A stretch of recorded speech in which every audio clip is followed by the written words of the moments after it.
It's all gone a bit Skyrim. Adventuring, exploring the land, anything could happen. Chance encounters. That's what this one's all about. Hit it.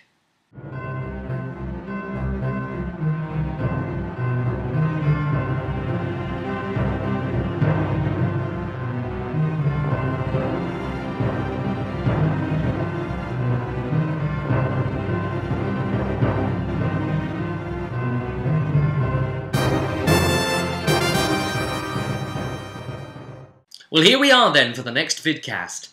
So, they are still in Redhold, and Karak has just agreed to have a tattoo on his face. In fact, the three of them were offered it, all except Phelan, to have this red lion thing, basically there as a symbol that they have been defenders of Redhold and sort of Avarian warriors of great repute. You know, chosen by the lion. But yeah, Karak's the only one that chose to do it. Tanador, in the end, even though he's the Avar, decided, oh, you know, I'm still a tiger hold at heart, you know, I'm not going to wear the colours of another clan. So, but of course Karak is married into Redhold now, so he's got that connection. Well, anyway, they made their last purchases of some items, and it was decided that after a conversation with the shaman, that he'd had a vision of their fate weave, and that it is for some reason leading them south into the mountains before they turn back into Ferelden. So something in their future beckoned them there, that there will be some use. So their horses were guided onto one of the normal trails that lead round into a town, because they weren't going to be able to make the mountain trail very safely. Some of the ice crossings are a bit sort of here and there, and one might suddenly give out, and then you've got to go down awkwardly and climb maybe. It wouldn't be a very nice place for horses, because they were going to try and move quicker. So they went about on their way, and as they were travelling, they came across a band of Avar hunters. And they stopped the group, and they were about to menace them. By the looks of it, they were about to, you know, because it's mostly all non-Avars except one, and you know he's not their tribe anyway. So you know, let's start a bit of trouble. But then they saw Karak had the tattoo on his face, and Tanador then put his name forward, and they instantly recognised that name as belonging to the elect of the sky, chosen by, you know, obviously the goddess of death, which, you know, puts Tanador in a very powerful position. Remember, Tanador cannot be one-shot anymore.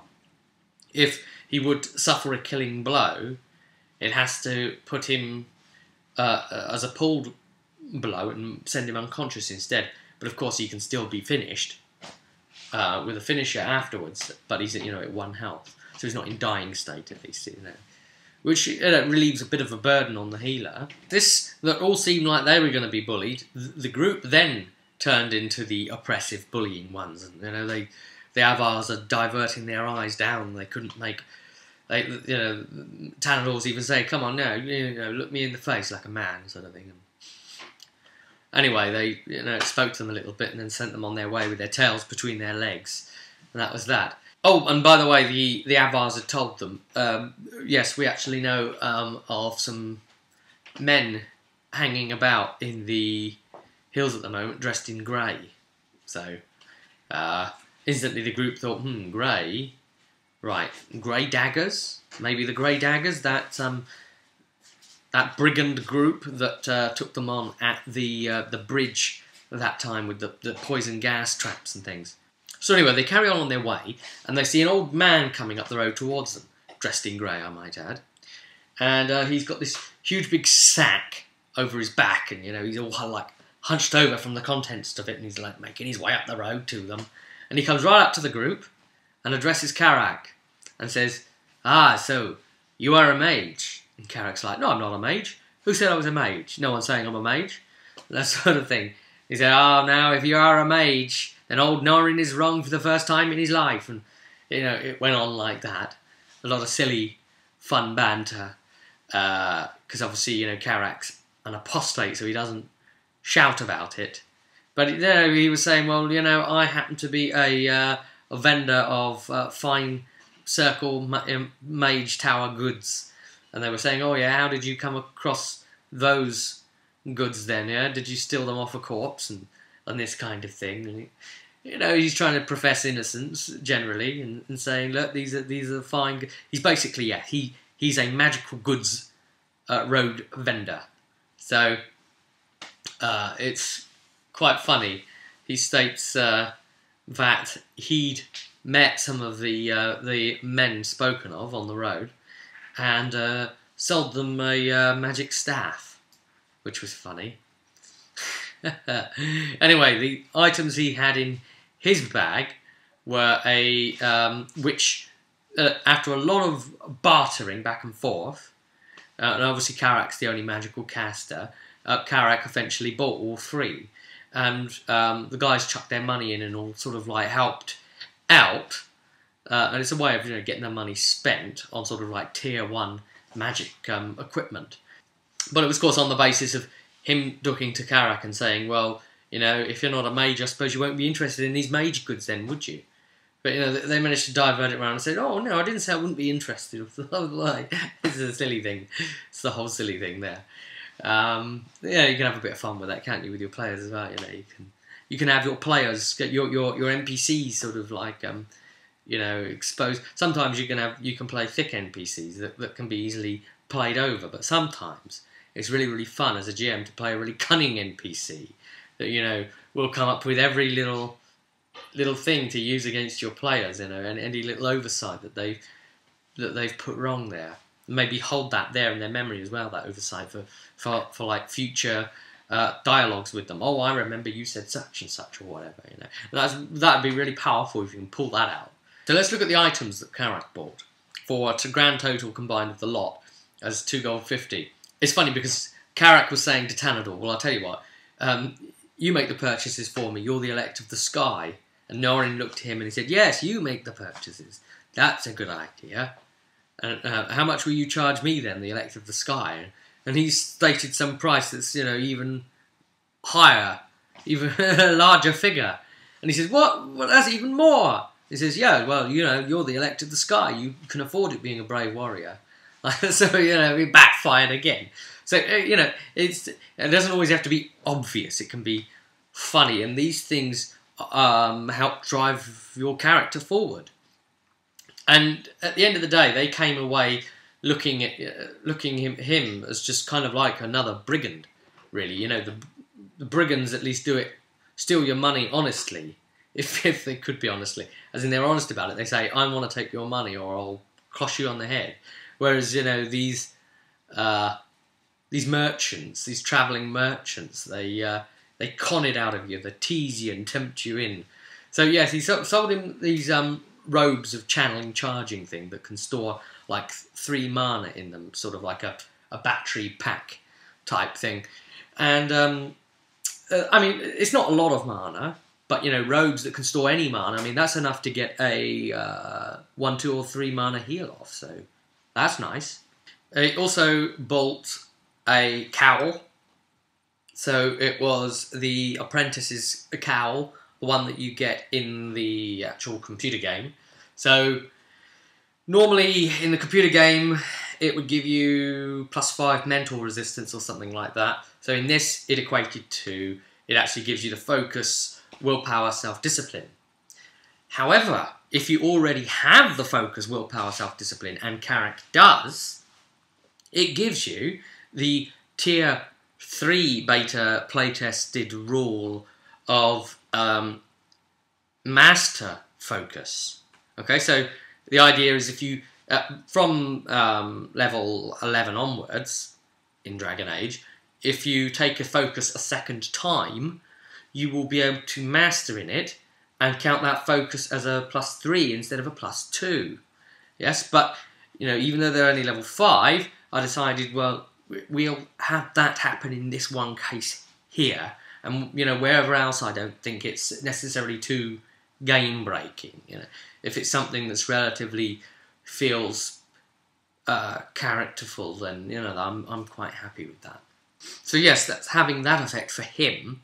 And then finally, he bought some boots of the Fade Walkers or whatever it is. And they are also from the computer game, I might just add. But the effect they are going to have in the RPG, which is completely different to the computer game, because obviously in the computer game they have something like, oh yes, +2 magic or something like that, and or you can't do that. That's too powerful. Stats in the computer game go up too high and too quick compared to the RPG. It's a totally different system. Okay, so the way I've done that here is I've had it that it allows you to push one of the spell stunts that little bit further. You know the one where you can put your spell power up by spending extra stunt points, up to 1, 2, or 3. Yeah. In the spell stunts thing. Well, these boots allow you to spend up to 4 instead of 3. It raises that cap if you really want to push spell power. So again, potentially quite useful, but carefully offered without sort of like saying, here's stats and stuff, because stats are pretty dangerous and they do make someone overpowered. So they pressed on and the road carried on and then into an underground tunnel of ice, packed in ice walls. The ground wasn't slippery at all, but it just went down underground and into a tunnel for a while before it comes back up again out the other side, and it's quite a way in, quite a way along. So they do go in, and while they're in there, these sounds begin emitting, these wailing things, and these shades begin emerging from the ice, the walls, and begin coming out at them through the ice, kind of looking cloudy and ethereal and moving about. That's pretty, messed up right there. And they started coming out into the tunnel, and their lore, instantly told them, their knowledge of the world, oh gosh, if these things even touch us, they'll consume our soul. We can't have this. So they got ready to do battle, and drew weapons. And as soon as Amelia drew Amor Finn, and she noticed, by the way, that the sword was singing quite loudly.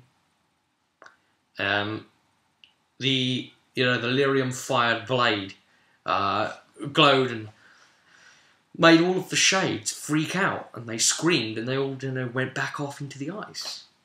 So there was something about the presence of Amor Finn there that they recognised, and they buggered off. So that saved them right there. That gave them something to think about, and so they carried on. Now eventually, they made their way to a path that led round and down, and then when it gets to the low area, it comes to a huge ice bridge that goes across. Right across from one side of the mountain over to another mountain, okay? Now, that's the shortcut. But, of course, it's spring, so the ice bridge is melting. Great big drips coming off of it. But it still looks fairly stable enough. However, there was a path that turns off before the bridge and then goes all the way down the mountain, down to a shallow stream, across, obviously, and then up all the way up this other mountain on the other side to carry on up to the path. But it would take the best part of a day making that diversion. So they decided to, we're probably going to head for that bridge. Anyway, as they're going, they picked up on a perception that they were actually being watched. So they look around as these figures jump down and speak to them. And, would you believe it, it's the Grey Daggers. So those Grey Dagger rogue brigands, they say, well, we've just come to deliver a message. We're not here to fight. And so the party say, go on, what's your message? And they say, right, okay, our feud, it's over. All right?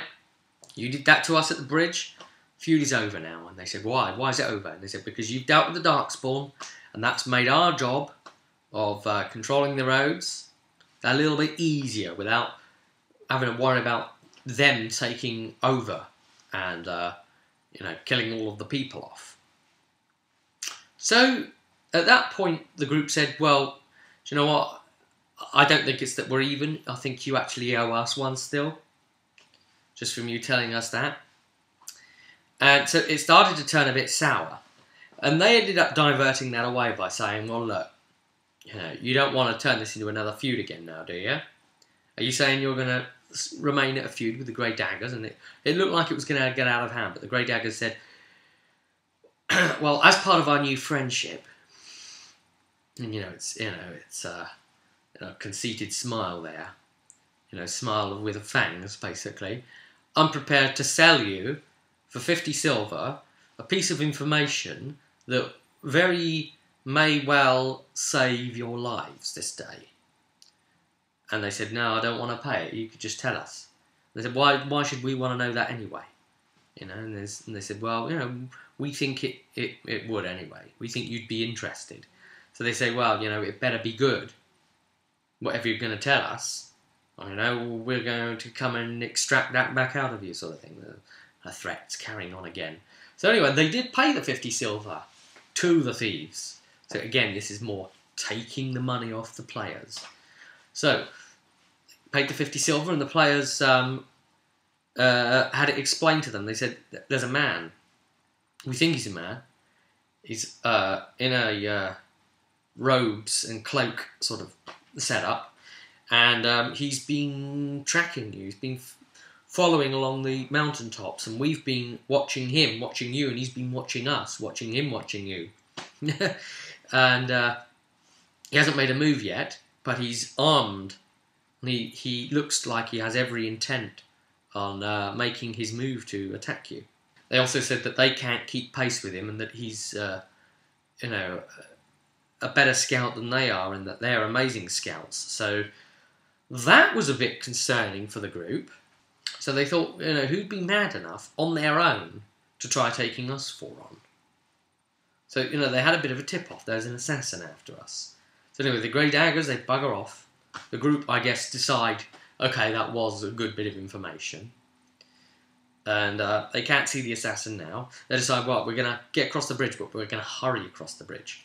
So we're going to have Tanador tie the rope around himself, and Karak grab the rope and walk straight across the bridge.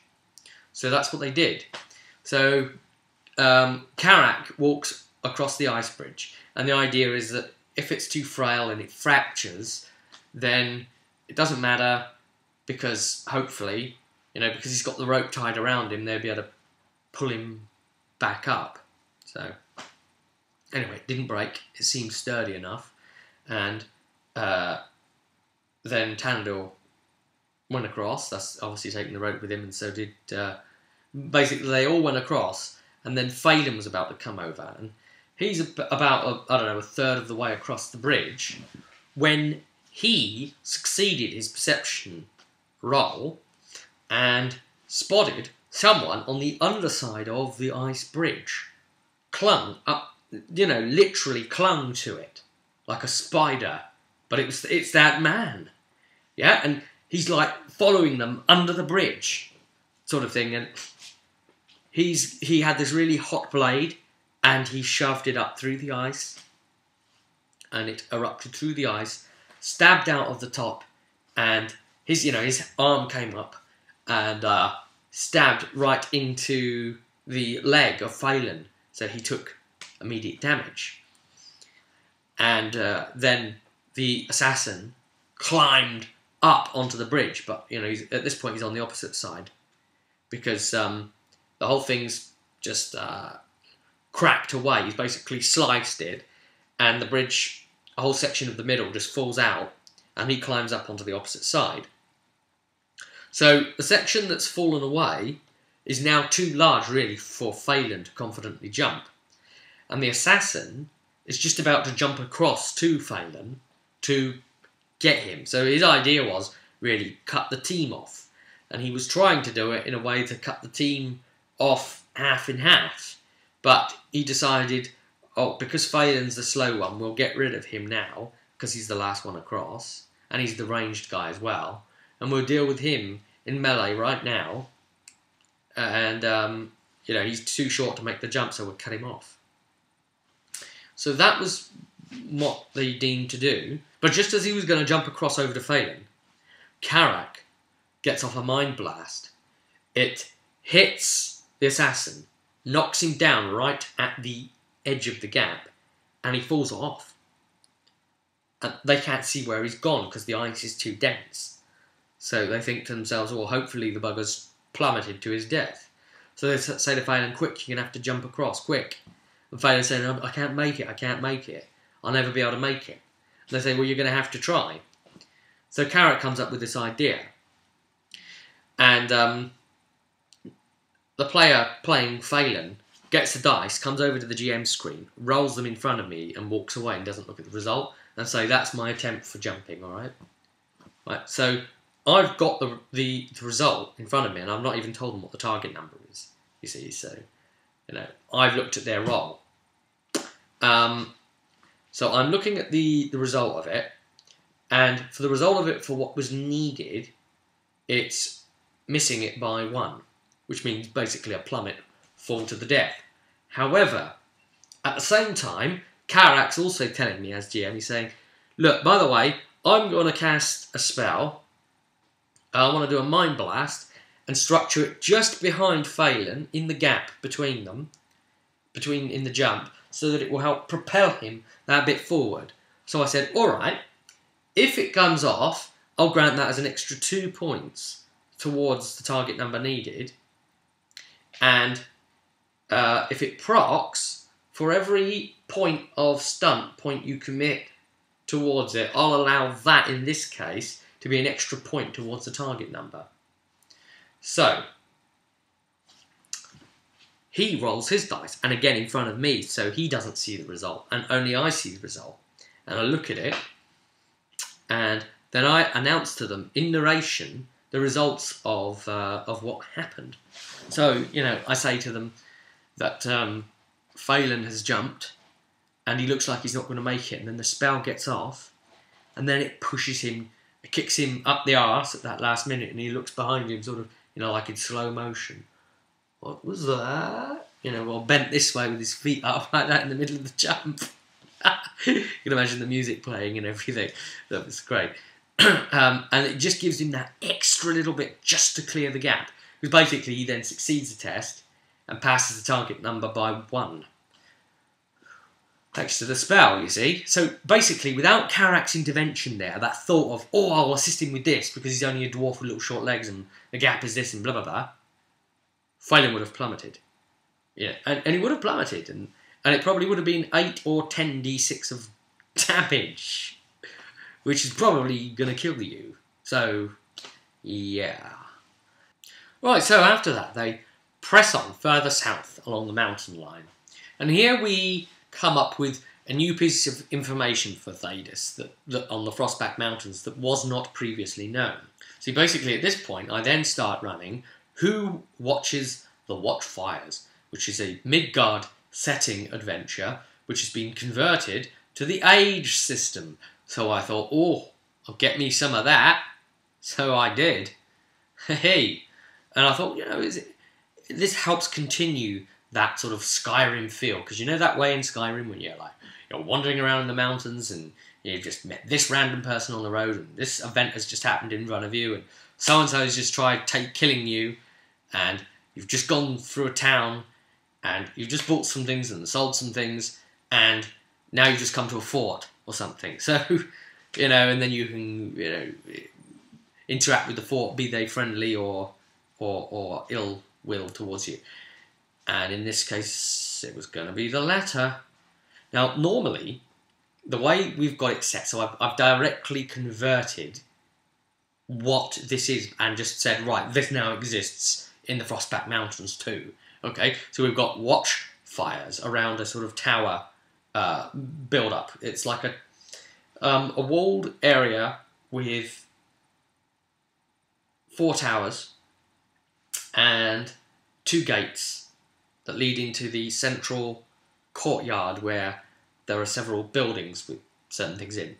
Okay, so there's a big section there for a watchfire that is not lit, and it can be lit with the oil supplies, and if it lights, then the next watchtower within viewing distance from this one would light theirs too, and then the next one along would light theirs too, and so forth.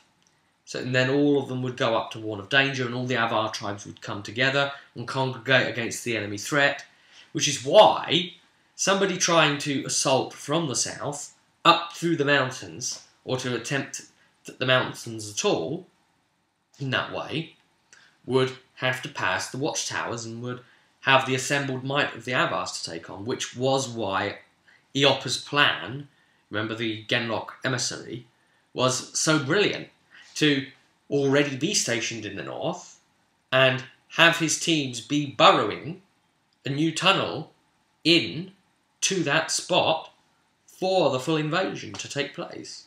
And of course the whole thing has fallen on its head now that Eop has been slain anyway. But yeah, they were going to basically bypass that by going underneath and coming up a long way away from these watchfires. Redhold was going to fall, and then that was going to be a forward operating base, essentially, you know, in modern military terms, for them to assault the mountains further and then head on to Orzammar. But, you know, it wasn't Darkspawn this time, though. It was another threat.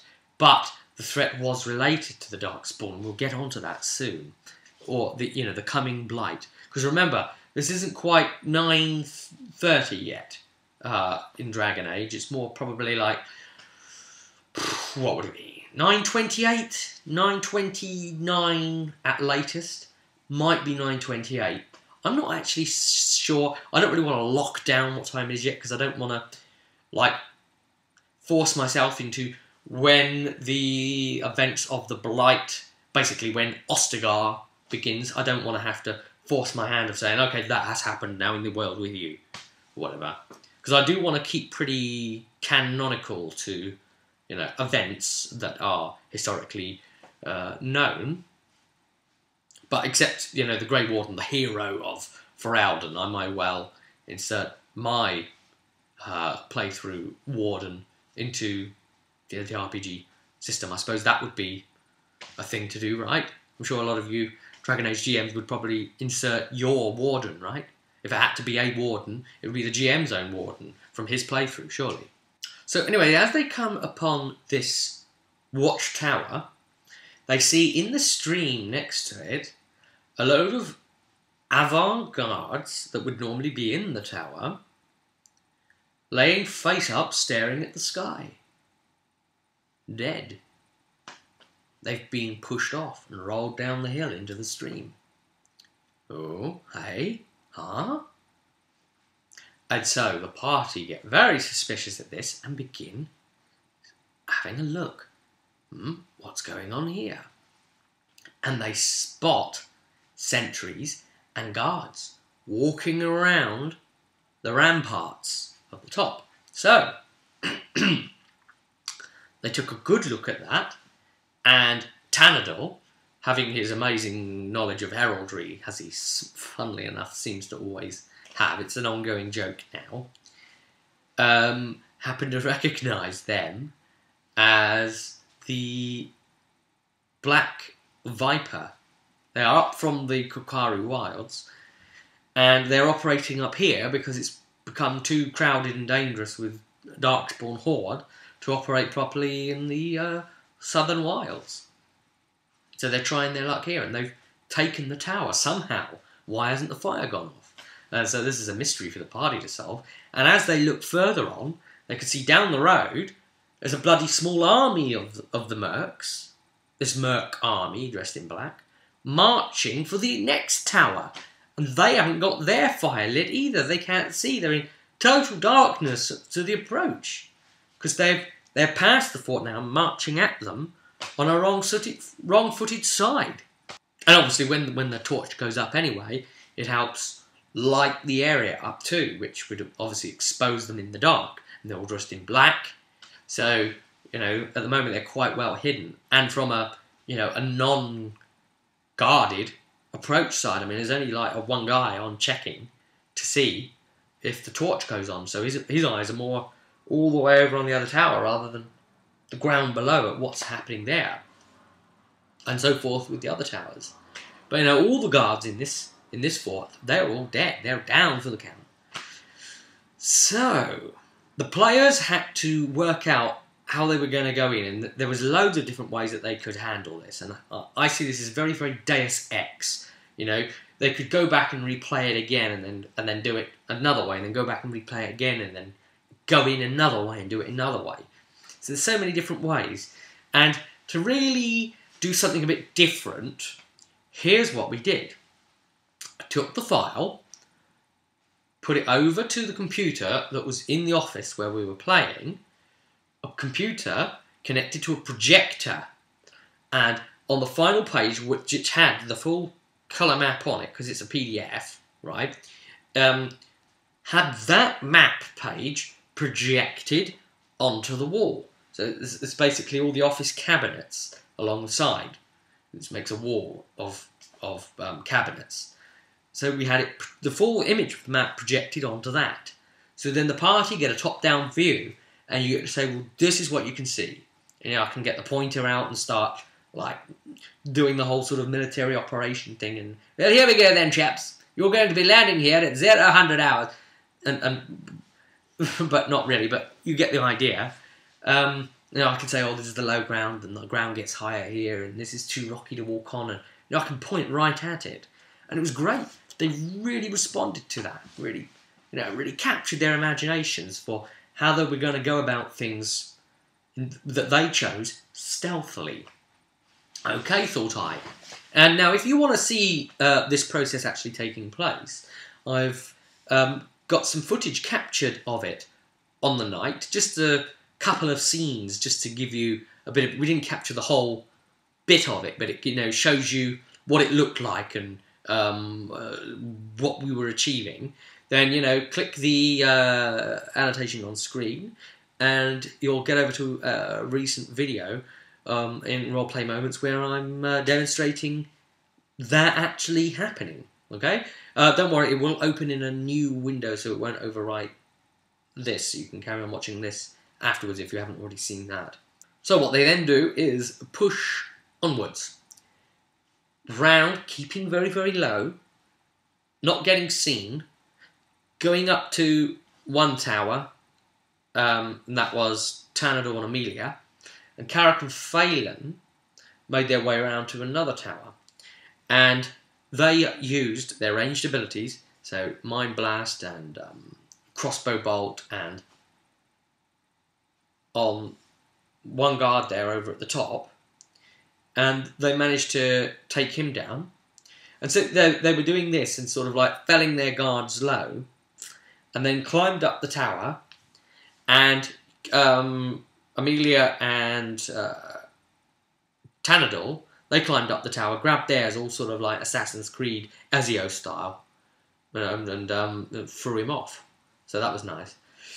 So they took to the tower and they've kept low so that the other sentries on the tower can't see them.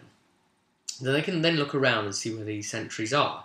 And it was at this point that we got the post-it notes out and started sort of, you know, with the players' initials on it, and saying, well, look, the players are here and here, okay, and they just got to up to the wall and just start like moving the post-its around, right there on top of the map. And it was just fun for them, yeah, just to sort of see it. Phelan had a lot of trouble trying to climb, and he fell and hurt his leg. So then he was hobbling about a bit, so he wasn't going to be able to carry on with the climb, so all that went quite badly wrong for him. So he just waited at the gate to be let in. So the guys push their way in, and then they sneak again, and Tanador, basically, he's dressed himself up in the tabard of one of the guards, so he looks like him, calls one of the guards over on his patrol, because he's doing a circuit, and as the guard comes across, him and Amelia quickly grab him, jump him, hand across the mouth, and kill him. And basically, I'm working out in a round of combat if they can kill him in time. And so they take that guard down, and then Carrack's moving on through the facility. You know, he takes another guard out, throws him off the edge, and so on. And so they're wiping out sentry after guard and moving stealthily from section shadow to shadow. And another guy comes across to explore. And what was that sound? And he gets taken out. It's like something out of Metal Gear Solid. It was crazy. It's like that meets Assassin's Creed, you know, with the climbing element. So, you know, they were waiting for the guard patrols to do whatever and then made their moves. And I just want to tell you now, literally, through this whole session, and I found this amazing, not one NPC had to make a combat roll against the group during this entire play session. They made opposed rolls for like perception and things like that, other things, but not a combat attack roll. Nobody during the whole session. It was all done in RP or, by RP towards bonuses awarded to opposed tests in conversational tests and things like that. Or just, clever thinking that GM then awards because, it's such a clever idea and so on. So yes, they end up clearing the entire top of it all, opening the gate so that Phelan can come in, and opening the other gate, of course, so that he can come in through the second gate. And when they're inside, they look at the 3 buildings. So they check the first little building, and they determine, the oil's probably going to be in there. And they were right, of course. I'm thinking to myself, you guys are too long in the tooth at this business, you know that? So, the oil to light the thing, because they realised they weren't going to be able to light it with their meagre supplies. And then there was a building to the south, and that has got the Houndmaster and his dogs in. And it's the Houndmaster who's actually a Varian. And that's where Tefat loots are, by the way. But of course, Phelan, they wanted to trap whoever it was in so that he couldn't get out and become a problem. So they actually did a reverse lockpick thing and trapped the pick, broke it purposely in the lock so that it would lock them in, essentially. And but the actual story of it is that they worked out later was that the Houndmaster had taken a bribe from the Black Vipers, and he'd opened the gate secretly and let them in to the fortification. They'd taken it, and then they paid the Houndmaster off, so he's the only one that was actually still left alive, the original inhabitant of the building. So obviously it was his ill-gotten gains that were going to be the loot for this, and well, they missed out on that because they never did go in after him. But of course it would have raised a commotion anyway, and they were going for stealth. And they worked out, oh, okay, the other building's probably got the boss in then, because that's bigger. And it did, it had a bunch of guards in and stuff. So they opened the door and walked back out again. So, oh, sorry, wrong room. Walked back out again, which was hilarious. Did it on purpose just to sort of like create a sudden rush of what the heck. And so Thalis, the brigand chief, gets up and he's closest to the door and comes running out. And they grab him, pull him round from behind the doorway, and knock him out quickly. And then the next guys come out and they engage them in a fight. And they take them down. It's pretty much equal numbers v each other, and the group are always going to be rogue brigands like that. I mean, they're not very tough, remember, these rogues, are they? They do like 1d6 something damage, and I mean, when that's like a meteor, she's got armor plating 10. I mean, it's just not going to happen. They need some real solid PS armors just to be able to talk business there, don't they? So, yeah, anyway, they killed all of them, and then got, when the leader came to, wow, he had a story to tell, and he admitted to it all and said, it's because of the Darkspawn that we're here. So they had their first major indicator that there was a blight coming. Because he said, basically, the Kokari wilds are completely swamped with them. If you ask me, it's a blight. And of course, the heroes relit the fire, so that's the signal went up. The other tower then lit their fire, stopped the invading force army, repelled them in time. They buggered off saying, God, hang on, look, the fire's lit. Huh? So, it was foiled. No cheeky invasion of the Frostbacks occurred. So then, the party pressed on. I mean, this still wasn't the end of it. There was just more sort of travelling random stuff going to be happening. So they're carrying on down their path. And they saw, along the mountain path eventually, quite some way on, 6 Templars on barded war horses. They really did mean business. Full, proper Templars. And the party stopped them and spoke to them and wasted their time a bit and, got a bit dickish with them, and they questioned the group a bit and said, oh, okay, because basically now Karak is wearing proper sort of circle mage looking robes at this point. So, he's wearing proper circle mage dress. A lot of these things are actually worn within the circle. So they question him and say, oh, why are you out of the circle? And Amelia says, oh, he's with me. And they look to Amelia and say, you're not a full Templar, what's this? And they ask his name, and then he says his name, and then Amelia says a different name and says, oh no, such and such. And, he looks to the other player and says, look, I was going to tell them someone that I know definitely does exist, so that when they ask your name, they'll think it's them.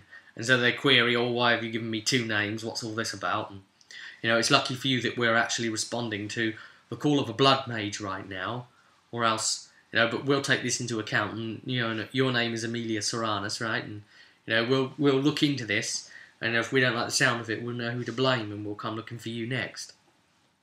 So there's a bit of banter between them, and they need to sort of cool Tanador down a bit so that they don't piss them off too much, because, the Templars will be Templars after all.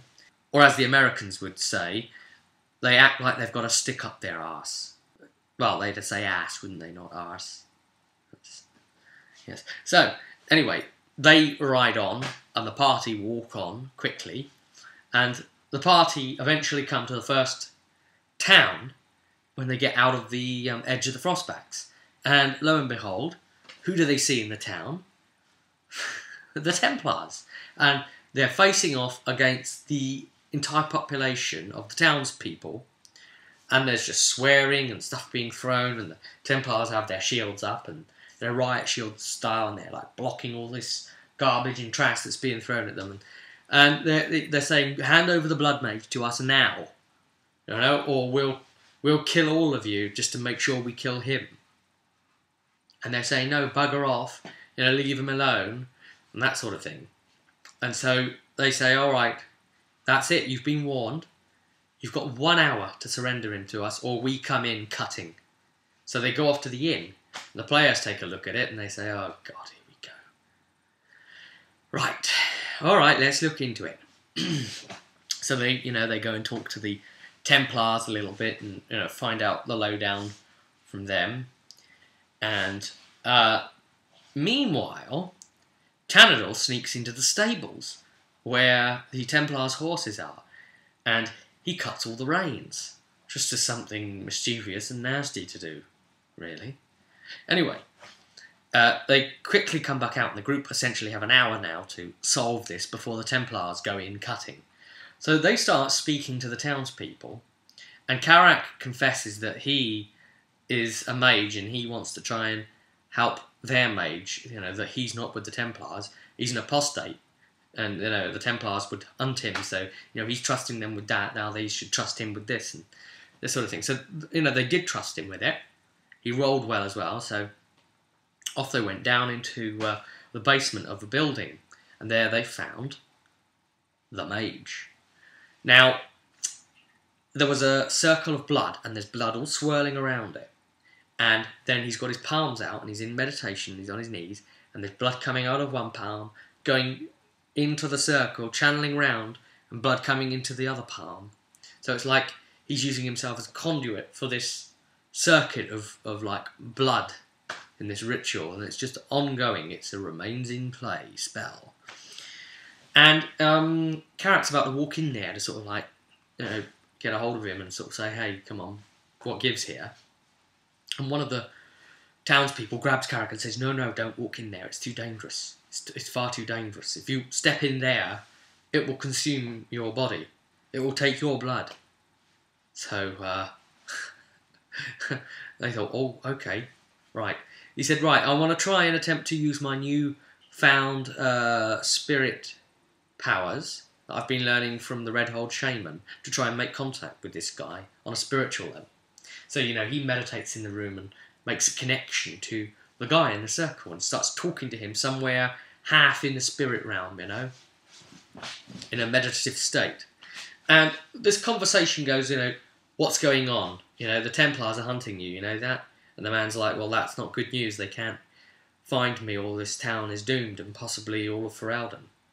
Carrack says, why is that? And he says, well, because I'm sitting underneath a black city right now, and basically this huge tear type of thing occurred in the Fade, right under this town, and usually the Black City, which is the seat of the Maker originally, is always an equidistant point in the Fade, away, up in the sky, away from you, right? But here, for some bizarre, messed up reason, the Black City itself is right underneath this town, and threatens to erupt up out of the town. Now that would not be good, because that is the place where the Tevinter mages came and committed sacrilege by, you know, entering the Maker's realm. And so, you know, this Black City, for that to erupt up, you know, either it would manifest physically, and the Black City would erupt into the real world, and the Maker's actual Black City would then be part of Ferelden, which would be a kind of moment, or it would manifest immaterially, and there'd be some sort of real powerful psychic Fade demonic opening that affects all highly sensitive, Fade-sensitive people, and possibly a tear in the Fade like no other, because the tear would directly lead into the Black City, not just the Fade normal. So it wouldn't be like the normal sort of Fade. It wouldn't be like, oh, okay, you know, demons can come out of here. It wouldn't be good news, whatever dark stuff was happening. And remember, this is the origin of where the Darkspawn came from. You know, this is how it was created, those Tevinter mages. So, you know, we're talking about really dodgy business here, you know. Mankind shouldn't really be interacting with this at all, be it physically or spiritually. So he said, look, I'm not a blood mage, I'm just a mage, okay, I'm protect this town, and all the townspeople vouched for him, by the way, when Carrack questioned them. I've been with them for years. This happened, I had to control it, and unfortunately I know some blood magic spells, but I never used them. But it was only this particular spell that was powerful enough to be able to control it. I had to turn to blood magic, and a regular spell wasn't going to work. This thing is sustaining me. I'm able to be sustained and channeled. I've been at this now for a number of months, and I'll try and keep it up until the day I die. At which point, you know, best of luck. And Carrack said, okay, I understand, we can't let the Templars get you. And even Amelia was agreeing, look, this is one blood mage we have to let off. He's actually using blood magic to try and save the bloody world from a tear that will bring the Black City into reality. I mean, that's not good. The Maker's seat should not come into view. Like what happened when the view went to the Maker's seat. If it went the other way around, you know, the entire population could just become Darkspawn for all I know. Anyway, it would probably be apocalyptic, who knows. The group decide, do you know what, we're going to keep it secret and we're going to help you. And they said, well, how are we going to stop these 6 Templars then? And they thought about it, and they asked the people of the town, do you have any ideas? And they said, yeah, we know of the group of brigands that have their base located on the outskirts of the town here. They are a powerful enough faction to be able to stop them. They said, who are they then? They said, oh, the Grey Daggers. And the group were like, oh, God. And to make matters worse, it turns out that the leader of the Grey Daggers is the foul-talking guy who used to own a Mabari that was slain. The one from when Tanador first met Carrack. Do you remember the recounting of that story? When they first met each other, there was a brigand who fancied he'd try and hunt Carrack down and turn him in as an apostate. And that's when Carrack freed Tanador from the stocks and got him to help him, and they killed that guy's Mabari and then almost killed him and drove him off, sort of thing. And he said, "Oh, I'll get you," you know, and swore revenge. He's now the leader of the Grey Daggers. And effectively, I thought to myself as a GM, right, they're going to need to ask him for help and work with the Grey Daggers against the Templars. You know, work with the bad guys against essentially the good guys to stop the good guys being the bad guys, because the main bad guy is actually the good guy channeling. You know, when it comes to moral compass things, you know, this is one way to really screw your players up, isn't it? You know, the difficult choices and the gravity of those choices has to be paramount. What your players do, you know, you have to teach them very, very early on that, you know, the decisions they make, the people they kill, the people they piss off, are going to have a big effect, because that's how Dragon Age works. You know, it is a you know, the results of that mean this, and so on. It's a consequences system. So I thought they were going to do that, and the place was there for it to be quite funny, me as a GM to be quite entertained. But they come up with something quite clever in dealing with it. And they said, all right. They went into the bar with the Templars and said, we know where your blood mage is. He's in that building over there. Have at him. They're hiding him in there. I'm telling you. So the Templars say, they go straight over and they knock on the door, and the Grey Daggers are a bit sort of off with them and saying, you know, bugger off, what do you want here? Yep, that's right. They send the Templars to the Grey Daggers base. Genius. Absolute genius. Oh my god, guys. Right, so, you know, they then incited trouble. The leader didn't recognise Karak. He stayed very much at the back, and he's dressed differently, and he's got the facial tattoo now, and so on and so forth. He's got the hat on, and it's all very different stave and all sorts. And there's a big ruckus sort of starting there, and the party are winding them up, really, you know, really sticking it in, and sort of like, you know, a quick word over there. Oi, he's just said something about your mother, and all this kind of thing. Oi, he's a blood mage, and this kind of thing. What really, really then incited it off, and the leader's there telling them to bugger off, and he's saying, no, you know, we want to search this place, you know, before we leave, we want to search every inch of it. And he's saying, no, you don't want to search here, we don't want your kind bloody searching all of our stuff, turning it upside down, because obviously they'd find all the stolen property and stuff like that as well. Oh, God. Oh, and it's Templars as well. Oh, God. But no, the thing that really did it was, they said, oh, wait, that Grey Dagger that bought the staff off of the old merchant, is he here? And, well, yes, he was there. I said, yeah, he's there, the dumb guy. And so they made a little point and said, hey, that guy there, he's got a staff. That's the blood mage. And so, the Templars went straight for him and said, yes, he has got a staff. And look, it's a real magical one. It's got like swirly nice stuff off it. It was a really expensive one. He paid like 2 sovereigns or whatever for it. Ridiculous. I think 3 sovereigns or something like that he paid for this staff. And he's just dumb because he's not even a mage and he's just bought it. And do you know what? Honest to goodness, right? When I had it that the merchant explained to the group that one of the Grey Daggers bought the staff, one of the magical staffs off of him, never in my wildest dreams did I possibly consider that it would work out that way and that the players would use that as a string to say he's the blood mage. I never actually put 2 and 2 together in place for them. You know, I just like put these things out there. It just beautifully came together somehow. They were quick-witted enough to take advantage. Well, anyway, things kicked off. They try arresting him. He resists. The Grey Daggers and the Templars, they're all going at it. They're killing each other at this point. The Templars get wiped out. All but one that's unconscious and one that's dying. The one that's dying dies. The one that's unconscious is left unconscious. And the Grey Daggers are mopped up and finished off by the group before they can wipe out the last Templar. Now, the interesting thing is, a couple of things here to note, actually. that the group took all the bodies and stuck them up on a big pyre outside and burnt them, and then brought the Templar round.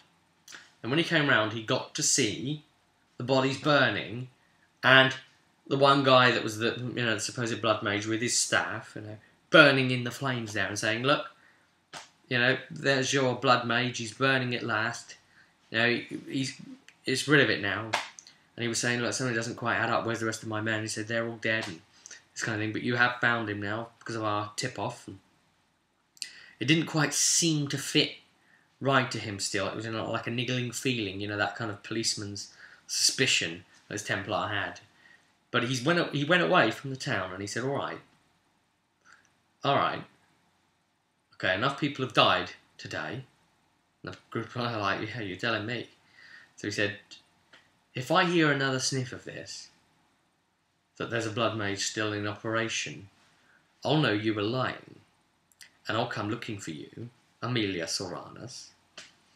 And so that's a little bit dangerous. So he's gone off. So they've let him live because the fear was otherwise that Templars were going to keep turning up and again and again and again if somebody didn't report back. So, this puts a stop to it, they hope.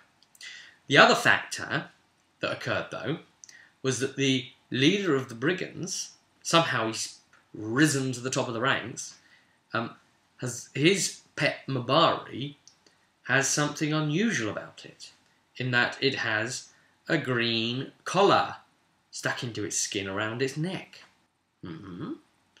They've met that Mabari before. Do you remember, back with the GM screen adventure, A Band Too Many? Yes, that's the Mabari hound called Blacktail. And so, they said, isn't there any way of getting the collar off of him and this sort of thing? And he didn't run, he sort of backed up a little bit, apprehensively, and they said, "Look, your master's dead," Carrack said, and how about it, would you like a new master? And he considers Carrack for a moment, and then comes and steps by Carrack's side, and Carrack's like, "Woohoo, I've got a Mabari." Now that's pretty mental right there, because he's a powerful, powerful Mabari, and the group have him. Now Carrack's his owner from here on out, because obviously the last owner's dead.